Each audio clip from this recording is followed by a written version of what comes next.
Little Women, Chapter 8. Jo Meets Apollyon. "Girls, where are you going?" asked Amy, coming into their room one Saturday afternoon and finding them getting ready to go out, with an air of secrecy which excited her curiosity. "Never mind, little girls shouldn't ask questions," returned Jo sharply. "Now, if there is anything mortifying to our feelings when we are young, it is to be told that, and to be bidden to 'run away, dear,' is still more trying to us." Amy bridled up at this insult, and determined to find out the secret, if she teased for an hour. Turning to Meg, who never refused her anything very long, she said coaxingly, "Do tell me. I should think you might let me go too, for Beth is fussing over a piano and I haven't got anything to do, and I'm so lonely." "I can't, dear, because you aren't invited," began Meg, but Jo broke in impatiently. "Now, Meg, be quiet, or you will spoil it all. You can't go, Amy, so don't be a baby and whine about it." "You're going somewhere with Laurie, I know you are. You were whispering and laughing together on the sofa last night, and you stopped when I came in. Aren't you going with him?" "Yes, we are. Now do be still and stop bothering." Amy held her tongue, but used her eyes, and saw Meg slip a fan into her pocket. I know, you're going to the theatre to see the Seven Castles," she cried, adding resolutely, "and I shall go, for Mother said I might see it, and I've got my rag money, and it was meant not to tell me in time." "Just listen to me a minute and be a good child," said Meg soothingly. "Mother doesn't wish you to go this week because your eyes are not well enough yet to bear the light of the fairy piece. Next week you can go with Beth and Hannah and have a nice time."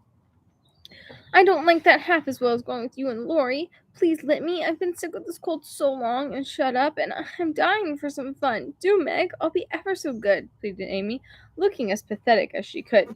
"Suppose we take her. I don't believe Mother would mind if we bundle her up well," began Meg. "If she does, I shan't, and if I don't, Laurie won't like it, and it will be very rude, after he invited only us to go, and dragging Amy. I should think she'd hate to poke herself where she isn't wanted," said Jo crossly, for she disliked the trouble of overseeing a fidgety child when she wanted to enjoy herself. Her tone and manner angered Amy, who began to put her boots on, saying in her most aggravating way, "I shall go. Meg says I may, and if I pay for myself, Laurie has anything to do with it. You can't sit with us, for our seats are reserved, and you mustn't sit alone. So Laurie will give you his place, and that will spoil our pleasure. Or he'll get another seat for you, and that isn't proper when you weren't asked. You shan't stir a step, so you may just stay where you are," scolded Jo, crosser than ever, having just pricked her finger in a hurry. Sitting on the floor, with one boot on, Amy began to cry, and Meg to reason with her, when Laurie called from below, and the two girls hurried down, leaving their sister wailing, for now and then she forgot her grown-up ways and acted like a spoilt child. Just as the party was setting out, Amy called over the banisters in a threatening tone, "You'll be sorry for this, Jo March. See if you ain't." "Fiddlesticks," returned Jo, slamming the door. They had a charming time, for the Seven Castles of the Diamond Lake were as brilliant and wonderful as heart could wish. But in spite of the comical red imps, sparkling elves, and gorgeous princes and princesses, Jo's pleasure had a drop of bitterness in it. The Fairy Queen's yellow curls reminded her of Amy, and between the acts she amused herself with wondering what her sister would do to make her sorry for it. She and Amy had had many lively skirmishes in the course of their lives, for both had quick tempers, and were apt to be violent when fairly roused. Amy teased Jo, and Jo irritated Amy, and semi-occasional explosions occurred, of which both were much ashamed afterwards. Although the oldest, Jo had the least self-control, and had hard times trying to curb the fiery spirit which was continually getting her into trouble. Her anger never lasted long, and having humbly confessed her fault, she sincerely repented and tried to do better. Her sisters used to say that they rather liked to get Jo into a fury, because she was such an angel afterwards. Poor Jo tried desperately to be good, but her bosom enemy was always ready to flame up and defeat her, and it took years of patient effort to subdue it. When they got home, they found Amy reading in the parlor. She assumed an injured air as they came in, never lifted her eyes from her book or asked a single question. Perhaps curiosity might have conquered resentment, if Beth had not been there to inquire and receive a glowing description of the play. On going up to put away her best hat, Jo's first look was toward the bureau, for in their last quarrel Amy had soothed her feelings by turning Jo's top drawer upside down on the floor. Everything was in its place, however, and after a hasty glance into her various closets, bags, and boxes, Jo decided that Amy had forgiven and forgotten her wrongs. There Jo was mistaken, for the next day she made a discovery which produced a tempest. Meg, Beth, and Amy were sitting together, late in the afternoon, when Jo burst into the room looking excited and demanded breathlessly, "Has anyone taken my book?" Meg and Beth said no at once and looked surprised. Amy poked the fire and said nothing. Jo saw her color rise and was down upon her in a minute. "Amy, you've got it." "No, I haven't." "You know where it is, then." "No, I don't." "That's a fib." cried Joe, taking her by the shoulders and looking fierce enough to frighten a much braver child than Amy. It isn't. I haven't got it, don't know where it is now, and don't care. You know something about it, and you better tell me at once or I'll make you laugh. And Joe gave her a slight shake. Scold as much as you like. You'll never get your silly old book again, cried Amy, getting excited in her turn. Why not? I burnt it up. What? My little book I was so fond of and worked over and meant to finish before Father got home. Have you really burnt it? Said Joe, turning very pale, while her eyes kindled and her hands clutched Amy nervously. Yes, I did. I told you I'd make you pay for being so cross yesterday, and I have. So Amy got no farther, for Joe's hot temper mastered her, and she shook Amy till her teeth chattered in her head, crying in a passion of grief and anger, You wicked, wicked girl! I can never write again, and I'll never forgive you as long as I live. Meg flew to rescue Amy and Beth to pacify Joe, but Joe was quite beside herself, and with a parting box on her sister's ear, she rushed out of the room up to the old sofa in the garret, and finished her fight alone. The storm cleared up below, for Mrs. March came home, and having heard the story, soon brought Amy to a sense of the wrong she had done her sister.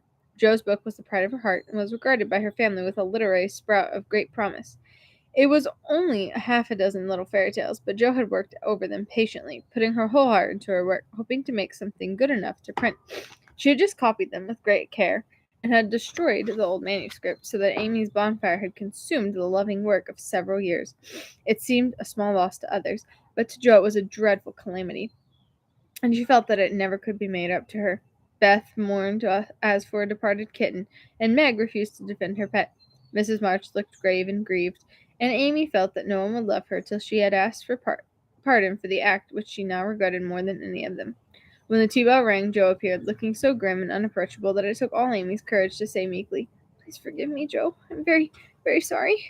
I shall never forgive you, was Jo's stern answer, and from that moment she ignored Amy entirely.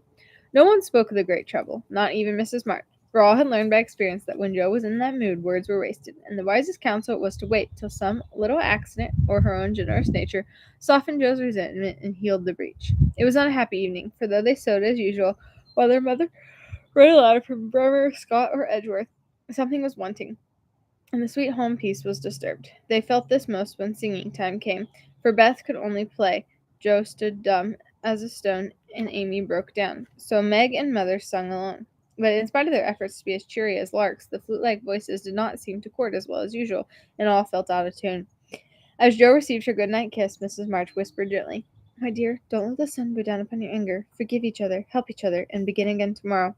Jo wanted to lay her head down on that motherly bosom and cry her grief and anger all away, but tears were an unmanly weakness, and she felt so deeply injured that she really couldn't quite forgive yet. So she winked hard, shook her head, and said gruffly, because Amy was listening, It was an abominable thing, and she doesn't deserve to be forgiven. With that she marched off to bed, and there was no merry or confidential gossip that night. Amy was much offended that her overtures of peace had been repulsed, and began to wish she had not humbled herself, to feel more injured than ever, and to plume herself on her superior virtue in a way which was particularly exasperating. Jo still looked like a thundercloud, and nothing went well all day. It was bitter cold in the morning. She dropped her precious turnover in the gutter. Aunt March had an attack of fidgets. Meg was pensive. Beth Wood looked grieved and wistful when she got home, and Amy kept making remarks about people who were always talking about being good and yet wouldn't try when other people set them a virtuous example. Everybody is so hateful. I'll ask Laurie to go skating. He is always kind and jolly and will put me to rights, I know, said Jo to herself, and off she went. Amy heard the clash of skates, and looked out with an impatient exclamation. There! She promised I should go next time, for this is the last ice we shall have, but it's no use to ask such a crosspatch to take me. Don't say that. You were very naughty, and it is hard to forgive the loss of her precious little book, but I think she might do it now, and I guess she will if you try at the right minute, said Meg. Go after them. Don't say anything till Jo has got good nature with Laurie, then take a quiet minute and just kiss her, or do some kind thing, and I'm sure she'll be friends again with all her heart. I'll try, said Amy, for the advice suited her, and after a flurry to get ready, she ran after the friends, who were just disappearing over the hill. It was not far to the river, but both were ready before Amy reached them. Jo saw her coming, and turned her back. Laurie did not see, for he was carefully skating along the shore, sounding the ice, for a warm spell had preceded the cold snap. I'll go to the first bin and see if it's all right before we begin the race, Amy heard him say as he shot away, looking like a young Russian in his fur-trimmed coat and cap. Jo heard Amy panting after her run, stamping her feet and blowing her fingers as she tried to put her skates on, But Joe never turned, and went slowly zigzagging down the river, taking a bitter, unhappy sort of satisfaction in her sister's troubles. She had cherished her anger till it grew strong and took possession of her, as evil thoughts and feelings always do, unless cast out at once. As Laurie turned in the bend, he shouted back, "Keep near the shore! It's not safe in the middle!" Joe heard, but Amy was just struggling to her feet and did not catch a word. Joe glanced over his shoulder, and the little demon she was harboring said in her ear, "Your mother, whether she heard or not, let her take care of herself." Laurie had vanished around the bend. Joe was just at the turn, and Amy, far behind, striking out toward the smoother ice in the middle of the river. For a minute, Joe stood still, with a strange feeling at her heart. Then she resolved to go on, but something held and turned her around. Just in time to see Amy throw up her hands and go down, with a sudden crash of rotten ice, a splash of water, and a cry that made Joe's heart stand still with fear. She tried to call Laurie, but her voice was gone. She tried to rush forward, but her feet seemed to have no strength in them, and for a second she could only stand motionless, staring with a terror-stricken face at the little blue hood above the black water. Something rushed swiftly by her, and Laurie's voice cried out, "Bring a rail! Quick! Quick!" How she did it she never knew, but for the next few minutes she worked as if possessed, blindly obeying Laurie, who was quite self-possessed, and lying flat held Amy up by his arm in hockey till Joe dragged a rail from the fence, and together they got the child out, more frightened than hurt. "Now then, we must walk her home as fast as we can. Pile our things on her, while I get off these confounded skates," cried Laurie, wrapping his coat round Amy, and tugging away at the straps which never seemed so intricate before. Shivering, dripping, and crying, they got Amy home, and after an exciting time of it, she fell asleep rolled in blankets before a hot fire. During the bustle, Joe had scarcely spoken, but flown about, looking pale and wild, with her things half off, her dress torn, and her hands cut and bruised by ice and rails and refractory buckles. When Amy was comfortably asleep, the house quiet, Mrs. March sitting by the bed, she called Joe to her and began to bind up the hurt hands. "Are you sure she's safe?" whispered Joe, looking remorsefully at the golden head, which might have been swept away from her sight forever under the treacherous ice. "Quite safe. She is not hurt, and won't even take cold, I think. You were so sensible in covering and getting her home quickly," replied her mother cheerfully. "Laurie did it all. I only let her go. Mother, if she should die, it would be my fault." And Joe dropped down beside the bed in a passion of penitent fears, telling all that had happened, bitterly condemning her hardness of heart, and sobbing out her gratitude for being spared the heavy punishment which might have come upon her. "It's my dreadful temper. I try to cure it. I think I have, and then it breaks out worse than ever. Oh, Mother, what shall I do? What shall I do?" cried poor Joe in despair. "Watch and pray, dear. Never get tired of trying, and never think it is impossible to conquer your fault," said Mrs. March, drawing the blowsy head to her shoulder and kissing the wet cheek so tenderly that Joe cried harder than ever. "You don't know, you can't guess how bad it is. It seems as if I could do anything when I'm in a passion. I get so savage, I could hurt anyone and enjoy it. I'm afraid I shall do something dreadful some day and spoil my life and make everybody hate me. Oh, Mother, help me. Do help me." "I will, my child, I will. Don't cry so bitterly, but remember this day, and resolve with all your soul that you will never know another like it. Joe, dear, we all have our temptations, some far greater than yours, and it often takes us all our lives to conquer them. You think your temper is the worst in the world, but mine used to be just like it. Yours, Mother? Why, you are never angry." And for the moment Joe forgot remorse and surprise. "I've been trying to cure it for 40 years, and I've only succeeded in controlling it.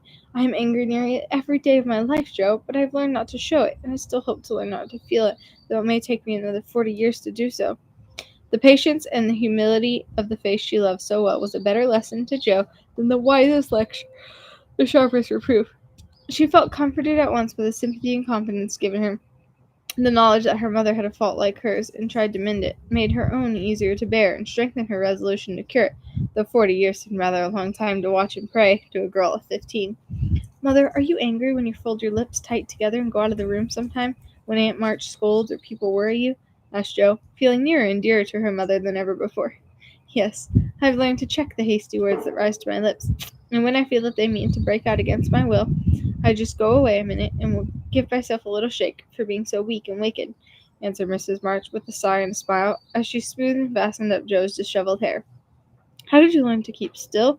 That is what troubles me, for the sharp words fly out before I know what I'm about, and the more I say, the worse I get, till it's a pleasure to hurt people's feelings and say dreadful things. Tell me how you do it, Marmee dear."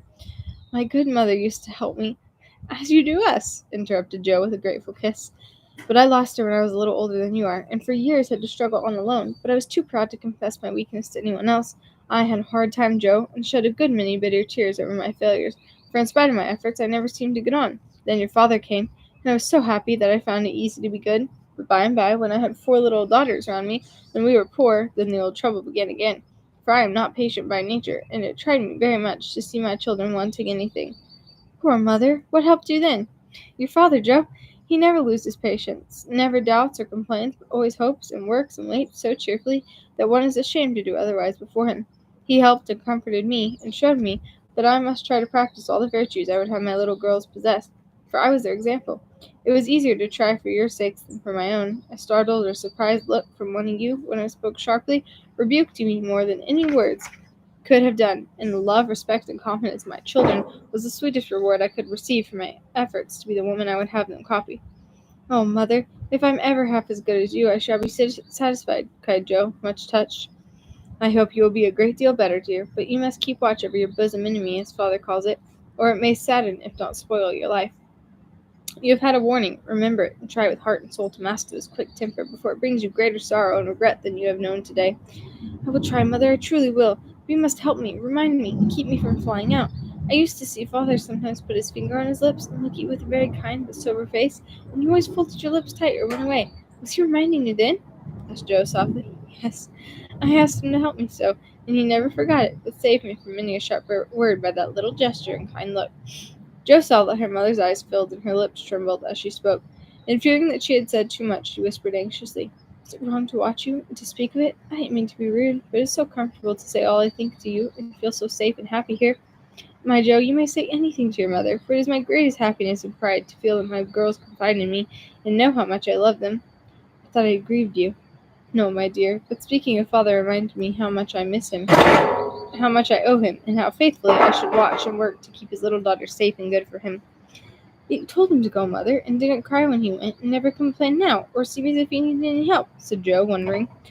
"I gave my best to the country I love, and kept my tears till he was gone. Why should I complain, when we both have merely done our duty, and will surely be the happier for it in the end? If I don't seem to need help, it is because I have a better friend even than father to comfort and sustain me. My child, the troubles and temptations of your life are beginning, and may be many, but you can overcome and outlive them all if you learn to feel the strength and tenderness of your heavenly Father, as you do that of your earthly one. The more you love and trust him, the nearer you will feel to him, and the less you will depend on human power and wisdom. His love and care never tire or change, can never be taken from you, but may become the source of lifelong peace, happiness, and strength. Believe this heartily, and go to God with all your little cares, and hopes, and sins, and sorrows as freely and confidingly as you come to your mother." Joe's only answer was to hold her mother close, and in the silence which followed, the sincerest prayer she had ever prayed left to her without words, for in that sad yet happy hour she had learned not only the bitterness of remorse and despair, but the sweetness of self-denial and self-control, and led by her mother's hand she had drawn near to the friend who welcomes every child with a love stronger than that of any father, tenderer than that of any mother. Amy stirred and sighed in her sleep, and as if eager to begin at once to mend her fault, Joe looked up with an expression on her face which it had never worn before. "I let the sun go down in my anger. I wouldn't forgive her, and today, if it hadn't been for Laurie, it might have been too late. How could he be so wicked?" said Joe, half aloud, as she leaned over her sister, softly stroking the wet hair scattered on the pillow. As if she heard, Amy opened her eyes and held out her arms, with a smile that went straight to Joe's heart. Neither said a word, but they hugged one another close in spite of the blankets, and everything was forgiven and forgotten in one hearty kiss.